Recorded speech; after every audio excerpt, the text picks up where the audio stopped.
Lo recuerdo como si fuera ayer, el año 1893.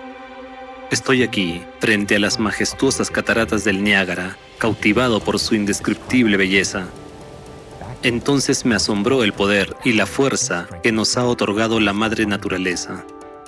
Contemplando los remolinos de agua, podía ver el futuro, un mundo en el que miles de millones de personas viven en hogares luminosos y cálidos, y las fábricas funcionan con energía limpia y sostenible. Solo un año después, en este mismo lugar, se instalaron 10 generadores de corriente alterna diseñados por mí. Se convirtieron en los cimientos de la primera central hidroeléctrica a gran escala del mundo. La central hidroeléctrica del Niágara número 1 demostró al mundo que el agua podía ser una fuente de energía inagotable, aprovechando el poder de la naturaleza en beneficio de la humanidad. En aquel entonces, mi don de prever el futuro ayudó a hacer una revolución tecnológica y a mejorar la vida de generaciones. Sin embargo, hoy, estando en el mismo lugar y observando los mismos remolinos de agua, veo algo totalmente distinto. Veo un enorme peligro que se cierne sobre todo el planeta. Lo que está a punto de ocurrir en un futuro próximo será una cuestión de vida o muerte, no solo para la humanidad, sino para ti personalmente, mi querido amigo. En este video mensaje, quiero advertir a todos los que puedan oír y decirles cómo pueden salvar sus vidas. El río Colorado abastece de agua a 7 estados de Estados Unidos. En la cuenca del Colorado se está produciendo una megasequía desde hace más de 20 años, la peor en 1200 años. Este problema ha afectado ya a un mínimo de 40 millones de personas. El suministro total de agua está disminuyendo muy rápidamente. Los expertos advierten que esto podría conducir a la formación de una cuenca muerta. No hay tormentas importantes en el horizonte, por lo que se puede afirmar con seguridad que acabaremos el año secos y continuaremos con esta sequía en curso. Pero ya en enero de 2024 se declaró el estado de emergencia en San Diego y Ventura debido a la inundación. La gente huyó en busca de seguridad, los coches fueron arrastrados por las corrientes de agua. El 5 de febrero cayó una cantidad récord de precipitaciones. 38 millones de personas en California y la vecina Arizona se vieron amenazadas por las inundaciones. Se produjeron deslizamientos de tierra destructivos. Los vientos huracanados alcanzaron velocidades de 128 km por hora. En 2 días cayó el 49% de la precipitación media anual. Los embalses se desbordaron. Tras la inundación, los residentes, atónitos entre lágrimas, sacaron de sus casas muebles empapados y llenos de barro. Ese día se convirtió en el cuarto más lluvioso de la ciudad en 175 años. En general, el número de anomalías climáticas en Estados Unidos durante la última década está creciendo exponencialmente. Me ha llegado la información de que, como consecuencia de las inundaciones de febrero de 2024, las carreteras de Los Ángeles se convirtieron en ríos. Las vidas de 38 millones de personas en California y la vecina Arizona estuvieron en peligro. ¿Se imaginan esto, queridos descendientes? California, el estado más seco, de repente enfrentándose a inundaciones. Indagué más a fondo. Resulta que no se trata de un incidente aislado. Las anomalías climáticas en Estados Unidos en los últimos años son demasiadas para enumerarlas. La situación se está agravando ante sus ojos, pero parece que no quieren verlo. Algunos se preguntarán, ¿cómo están las cosas en el resto del mundo? Por ejemplo, en Europa, ¿acaso este caos climático solo está ocurriendo aquí? Europa lleva varios años sufriendo una grave sequía. La situación alcanzó un punto crítico en el verano de 2022, cuando la sequía más potente de los últimos 500 años azotó Europa. El calor anormal en los países de la Unión Europea se comparó con el inicio de un apocalipsis. Francia luchaba contra extensos incendios forestales, mientras que en Suiza se derritió un paso que había estado cubierto de hielo durante 200 años. Según los cálculos, los daños totales sufridos por los países de la Unión Europea a causa del clima extremo ascendieron a 20.000 millones de dólares. En 2023, la situación empeoró aún más. Casi todos los ríos de la Unión Europea se habían secado en alguna medida. En la región española de Cataluña se declaró el estado de emergencia ante la sequía más grave de su historia. Se prohibió a los residentes lavar coches y llenar piscinas. El calor anormal provocó la pérdida de cosechas, con el consiguiente aumento de los precios de todos los productos, incluida la carne. La sequía agravó la crisis energética en Europa. Debido a los bajos niveles de agua, la mayoría de las centrales hidroeléctricas de Francia e Italia redujeron considerablemente su producción de electricidad. En Francia, el agua se calentó tanto que no era apta para refrigerar las centrales nucleares. Europa estaba como tocino en una sartén. ¿Qué está ocurriendo ahora? En 2024, Europa se recupera de las fuertes lluvias que azotaron varios países a la vez. Tormentas y lluvias torrenciales azotaron las regiones del norte de Europa en los primeros días de enero de 2024, registrándose importantes inundaciones en el Reino Unido y en el norte de Francia. Calles de Bélgica, Alemania, Países Bajos y varias ciudades de Austria quedaron sumergidas. Los daños materiales de las inundaciones podrían ascender a miles de millones de euros, mientras que el impacto medioambiental es difícil de evaluar.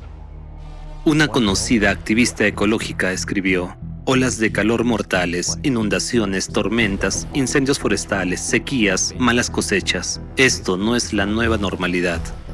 Estamos al principio de una emergencia climática y ecológica, y los fenómenos meteorológicos extremos serán cada vez más frecuentes. Es inútil rebatir esta afirmación. De hecho, el cambio climático no se limita a Estados Unidos y Europa. Está ocurriendo en todo el mundo. Ustedes están al borde de catástrofes globales. ¿Qué las provoca y cómo detenerlas?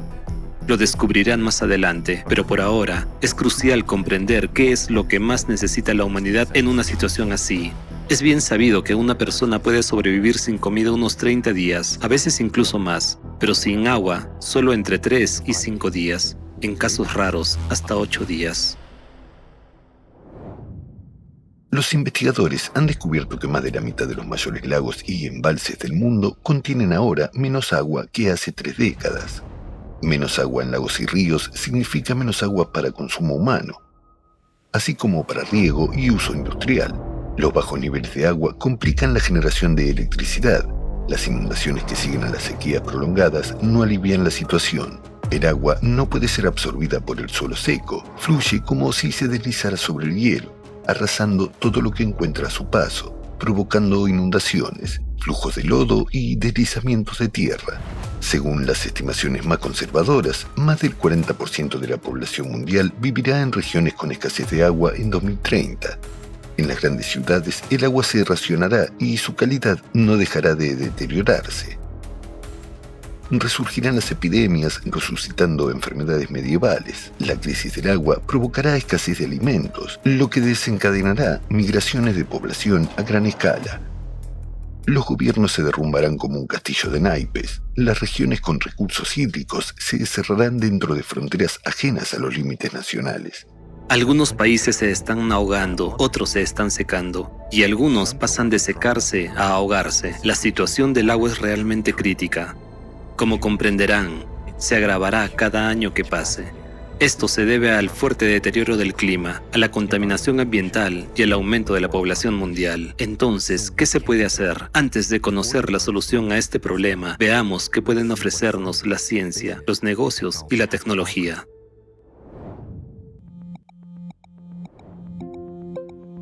Los grandes lagos de América contienen alrededor del 18% del suministro mundial de agua dulce. Algunos expertos y funcionarios han planteado la idea de trasladar el agua de los grandes lagos al río Colorado, es decir, secar los grandes lagos. Sin embargo, este plan se enfrenta a 3 problemas principales. En primer lugar, su implantación requeriría una tubería cuesta arriba de aproximadamente 1.600 kilómetros de longitud, más larga que cualquier otra tubería de agua jamás construida. ¿Cuánto costaría? En segundo lugar, las tuberías que transportan agua potable necesitan un mantenimiento regular. Sin él, las bacterias y virus nocivos proliferan en las tuberías.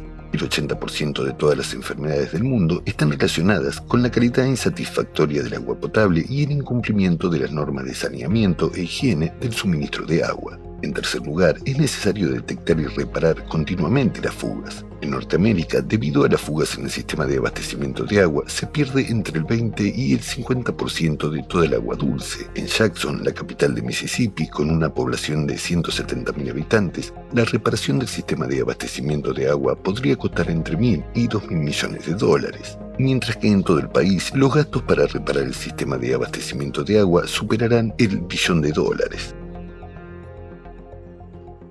Alrededor del 70% del agua dulce de la Tierra está contenida en los glaciares y casi toda se encuentra en la Antártida. Desde finales del siglo XIX se intentó remolcar pequeños icebergs desde las costas meridionales de Chile hacia el norte. En el siglo XX, esta idea fue desarrollada activamente por el oceanógrafo John Isaacs. En 1949, en un seminario del Instituto Oceanográfico Scripps, presentó un proyecto para remolcar icebergs antárticos hasta la región del sur de California. Isaacs planeaba remolcar un bloque de 8.000 millones de toneladas hasta San Diego en 200 días.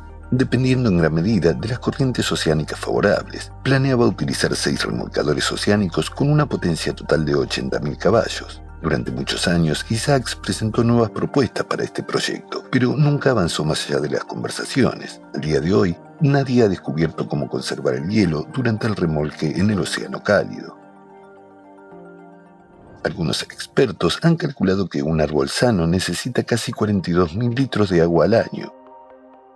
Sostienen que los árboles innecesarios consumen mucha agua, lo que significa que entra menos agua en nuestras aguas subterráneas. Estos especialistas proponen talar la mitad de los árboles de los bosques nacionales para liberar más agua. Pero hay un problema. Los bosques son la base de los ecosistemas de la Tierra. Si eliminamos los bosques, el planeta perecerá. Es como intentar deshacerse de la capa quitándose la cabeza. El 97% de toda el agua del mundo se encuentra en mares y océanos. Para obtener agua potable de ellos hay que eliminar la sal y filtrar impurezas. La idea parece sencilla y directa, pero su aplicación generalizada plantea 2 problemas. El primer problema es que por cada galón de agua desalinizada quedan unos 2 galones de agua hipersalina. Casi siempre esta agua se vierte de nuevo al océano. En las zonas donde se vierte esta agua, la vida marina perece. Con una aplicación generalizada, esto llevaría a la muerte de toda la vida marina del océano. El segundo problema son las tuberías. Miles de kilómetros de tuberías nuevas desde el océano hasta los consumidores, con todas las consecuencias que eso conlleva. Además, existe la posibilidad de que fuertes terremotos cerca de la falla de San Andrés dañen las tuberías. Esto provocaría una catástrofe, dejando a un gran número de personas sin una fuente primaria de agua. Estos son los principales métodos que ofrecen hoy sus especialistas para abordar el problema de la escasez de agua. Como vemos, no hay una solución perfecta. Por desgracia, ahí no acaban las dificultades. Es hora de hablar del segundo problema relacionado con el agua. Sí, es el segundo problema global del agua al que ya se enfrenta la humanidad. Incluso si obtienen agua de los icebergs o de los grandes lagos, cada litro de esta agua contendrá unas 240.000 partículas de micro y nanoplásticos. La contaminación por microplásticos ha afectado a todo el planeta. Los científicos han descubierto microplásticos en las nubes, las aguas subterráneas, los glaciares de Groenlandia y la Antártida, en la cima del Everest y en la parte más profunda del océano, la fosa de las Marianas. Toda la profundidad del océano está literalmente impregnada de microplásticos. Se han encontrado en todas las muestras de agua oceánica. Es realmente preocupante que estemos encontrando microplásticos en todas las muestras, desde las zonas costeras hasta las regiones más remotas del océano. Según las estimaciones de las Naciones Unidas, hoy en día el número de diminutas partículas de microplástico supera al de estrellas de nuestra galaxia, y ya están por todas partes, en el aire, el agua y el suelo.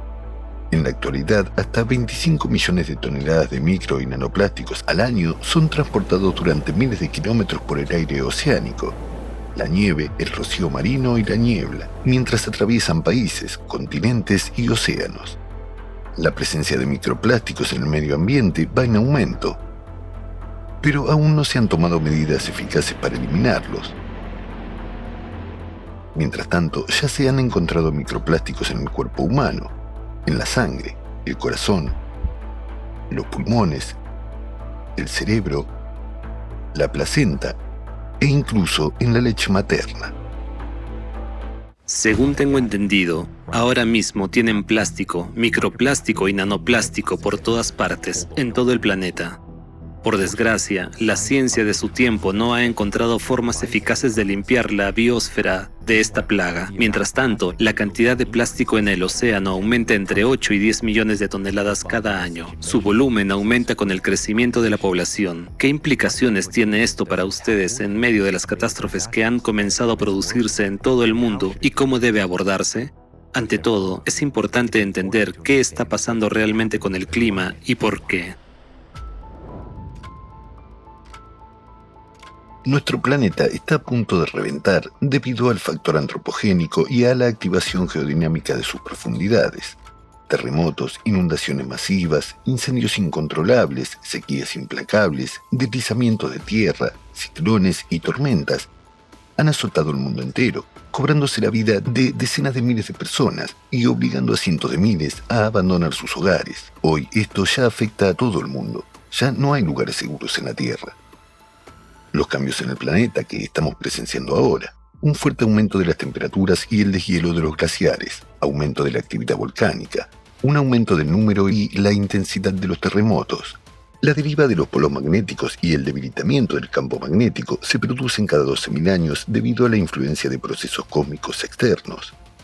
Como resultado de esta influencia, el núcleo de nuestro planeta se calienta, desencadenando una reacción en cadena de cambios catastróficos en toda la Tierra. Así lo confirma el estudio de la geocronología de los depósitos cuaternarios, la investigación de los núcleos de hielo, el horizonte úsero descubierto y mucho más.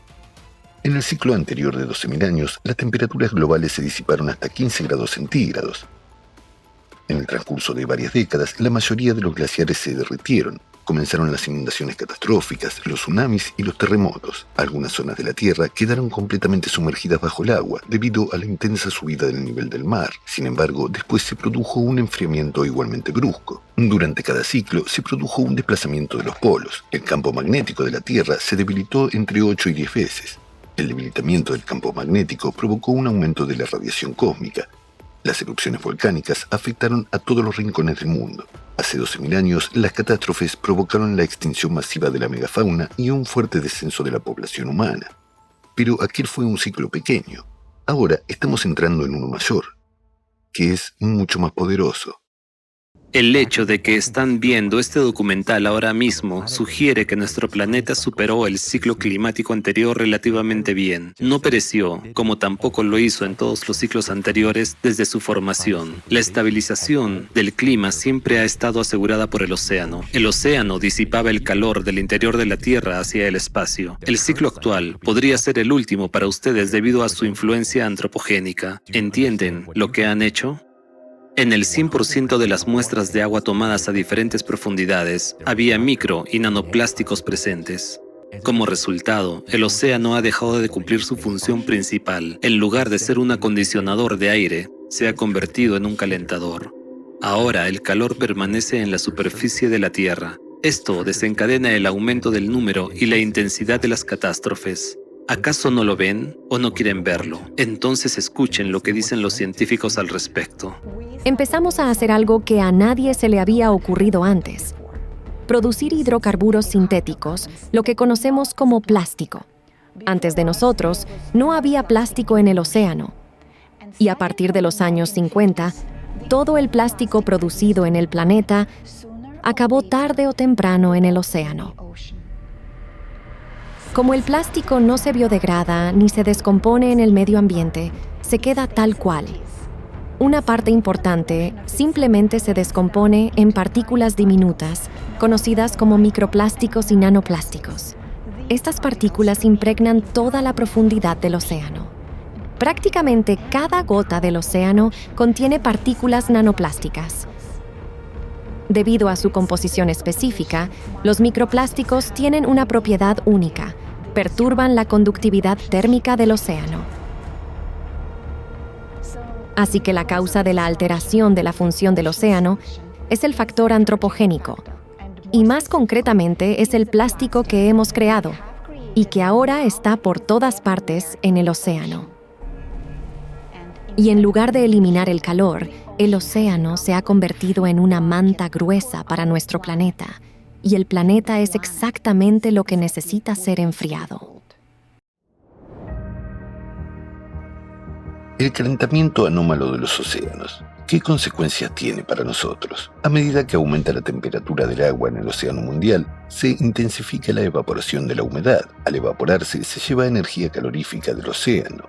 Cuando el aire húmedo alcanza capas más frías de la atmósfera, el vapor de agua se condensa, es decir, vuelve a convertirse en agua, formando nubes y, finalmente, lluvia. Al haber más humedad en la atmósfera, las lluvias se convierten en aguaceros anómalos.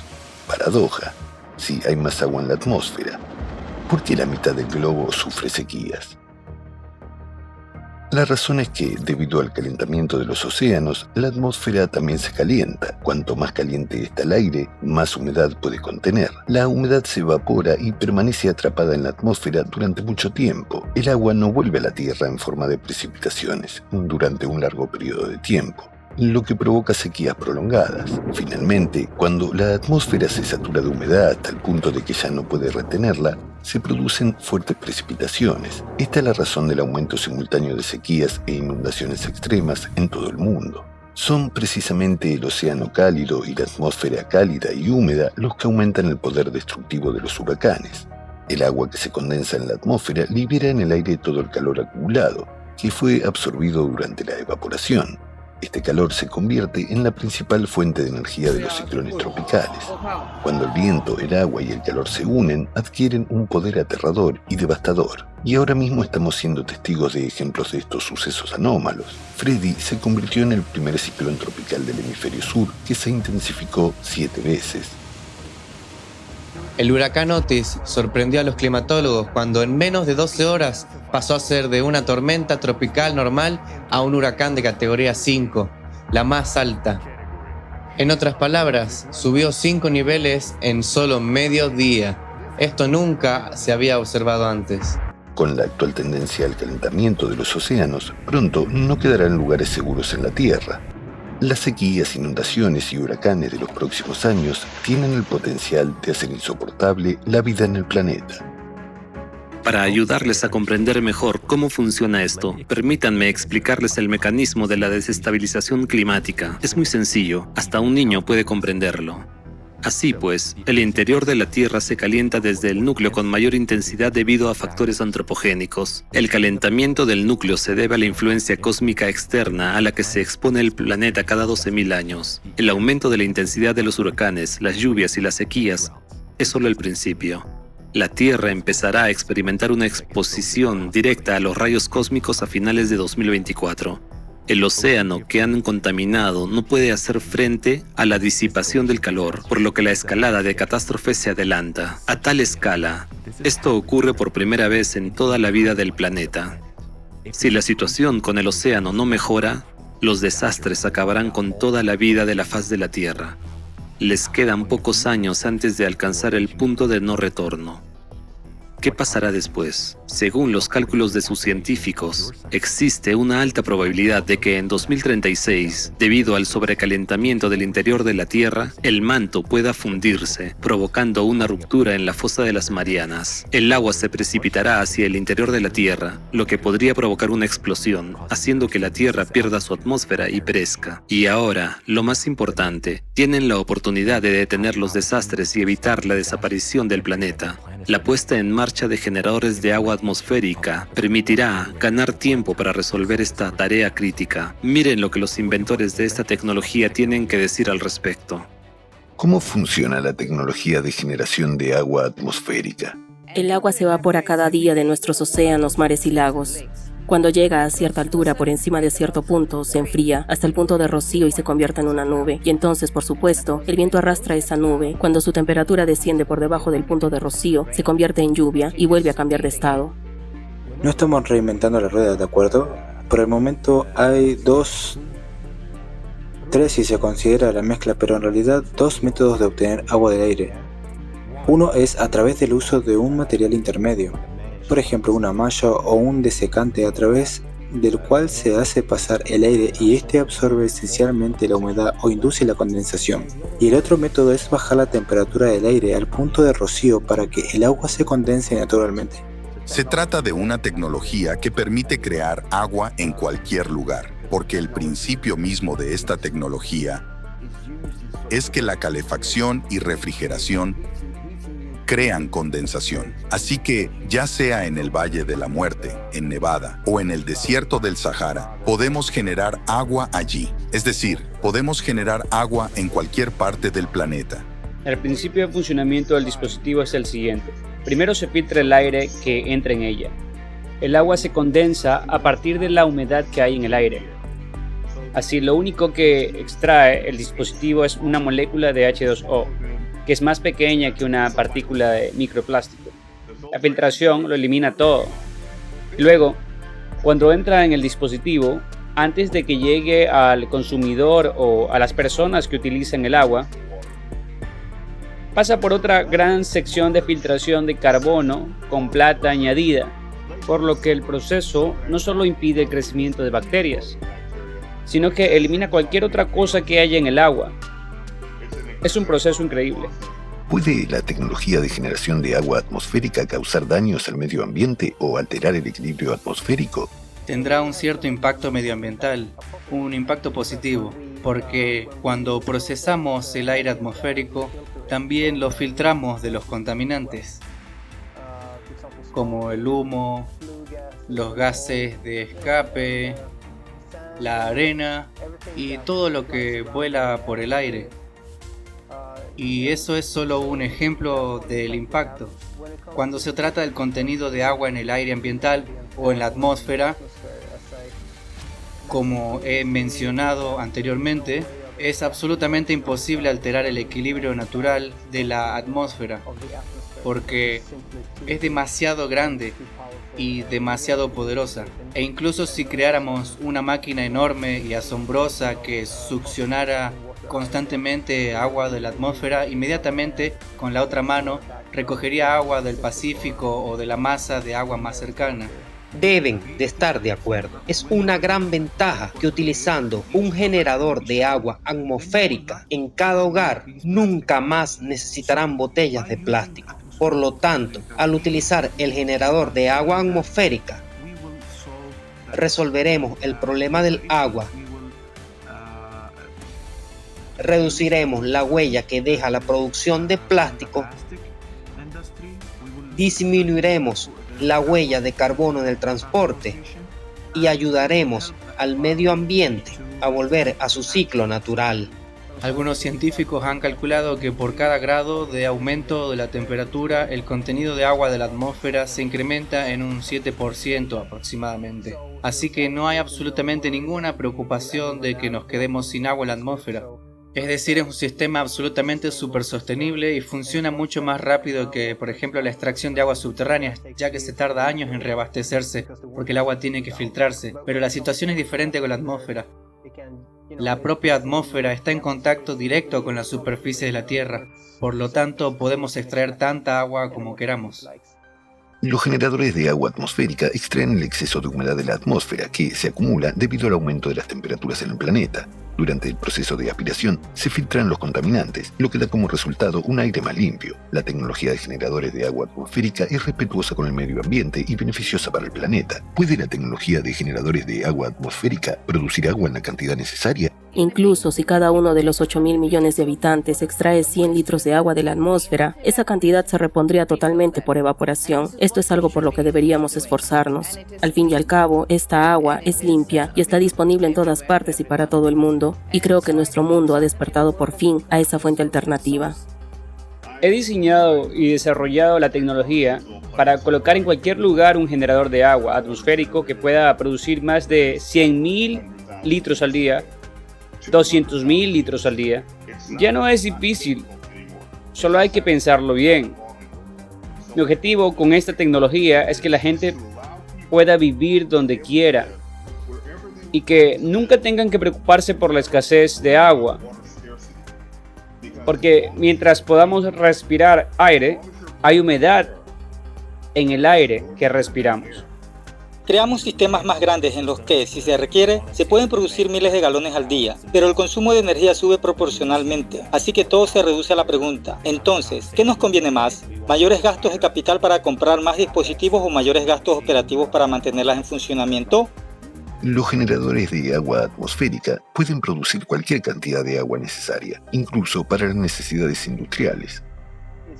Hoy en día parece que todos los países están explotando al máximo sus fuentes naturales de agua, y todos tienen sus industrias y economías adaptadas al nivel de agua que tenían hace 20, 30 años, y ahora casi todas han sufrido un cambio brusco. Pero en realidad el mayor problema con el agua es la falta de agua para el riego. Alrededor del 70% del agua se utiliza para los cultivos, para la producción de alimentos, ¿verdad? Y tiene un impacto masivo. Si no puedes proporcionar agua a estas industrias, olvídate de poder ducharte, no podrás comer, no podrás producir alimento suficiente para tus necesidades a escala industrial. Y creo que eso va a tener un impacto muy severo en la vida de muchas personas en los países desarrollados. Estoy segura de que ahora mismo hay muchos agricultores en California pensando en el suicidio porque no tienen un medio de vida debido a la falta de agua. Así que condiciones extremas como esas motivarán a la gente a hacer un cambio. Porque si yo fuera a ver a un agricultor de California, por ejemplo, que ha perdido su medio de vida y le dijera, mira, ¿por qué no te ayudo a construir un invernadero, a hacer hidroponía? Te suministraré agua del aire y podrás reconstruir tu negocio. La tecnología de generación de agua atmosférica puede revolucionar los principios actuales de la agricultura y convertirse en un elemento necesario en casi todos los ciclos de producción. ¿Cómo ayudará la tecnología de generadores de agua atmosférica a las personas en el periodo del cambio climático global?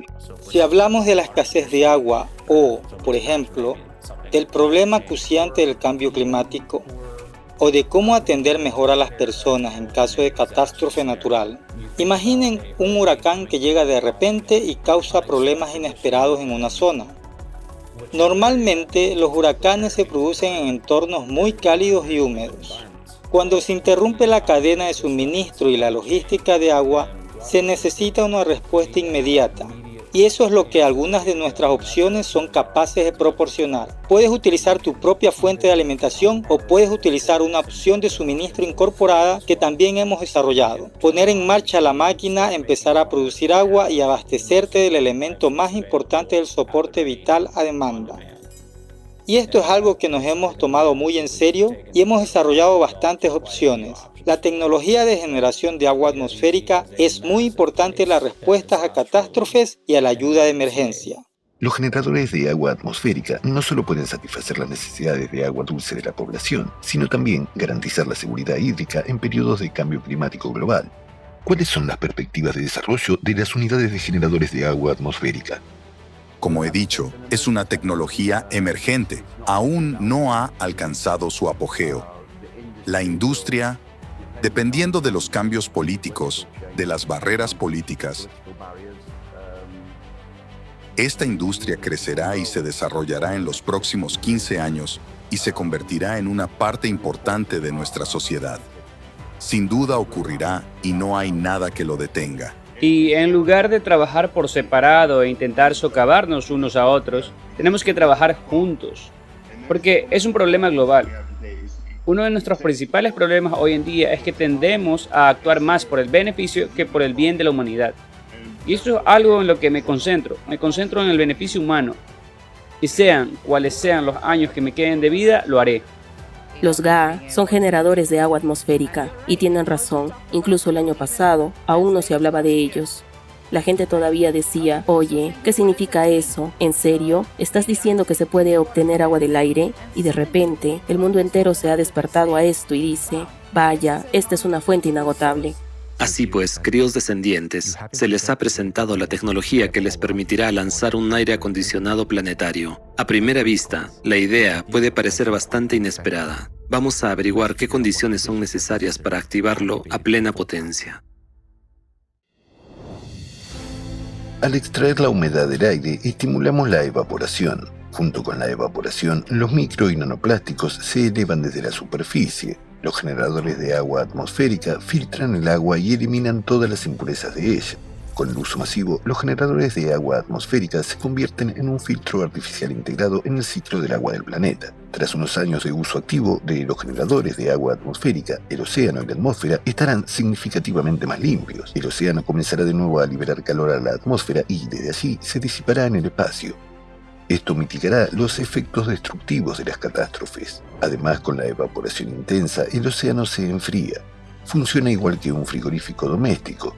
El uso masivo de los generadores de agua atmosférica enfriará la atmósfera y la hará menos húmeda. Como resultado, disminuirá la fuerza de los huracanes y las tormentas, y se reducirá la cantidad de precipitaciones extremas. Esto salvará millones de vidas y evitará pérdidas multimillonarias. La tecnología de los generadores de agua atmosférica es vital para la supervivencia de todos, pero tiene un punto débil: el consumo de energía. Los fabricantes se rascan la cabeza sobre cómo hacer que sus sistemas sean más rentables y económicamente racionales. Les instalan paneles solares. Esto funciona para los pequeños generadores de agua atmosférica, pero a escala industrial, durante los periodos de cambio climático global, esta solución no es suficientemente eficaz y a veces es demasiado vulnerable. Necesitamos una fuente de energía alternativa, potente, respetuosa con el medio ambiente y, sobre todo, barata. ¿Y qué hacemos nosotros? En realidad no hacemos nada más, si lo piensas. Convertimos la energía cinética en energía eléctrica. ¿Y cómo lo hacemos? Simplemente desarrollando un convertidor basado en un material que solo existe desde hace unas décadas. Unos pocos años se podría decir, se llama grafeno.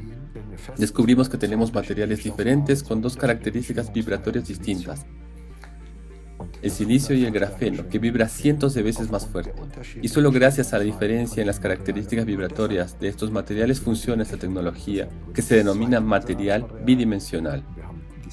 Así que tenemos un material bidimensional y tenemos un material tridimensional detrás y delante. El material bidimensional intenta moverse y libera impulsos, y aquí ya volvemos a la física ordinaria. Es lo que los físicos llaman dispersión oblicua, en lo que respecta a los electrones, y entonces es solo una cuestión de dirigir los electrones en una dirección. Para ello, sin profundizar demasiado en la tecnología, las superficies están siendo dopadas. Como resultado, los electrones empiezan a fluir en la misma dirección, y eso significa electricidad. Y este tipo de generación de energía a partir del comportamiento vibratorio del carbono, que es un proceso patentado, es llamado sándwich de grafeno. Sería más correcto decir Multilayer Graphene Microvibration Energy Cell. Sí, claro, es un término demasiado engorroso.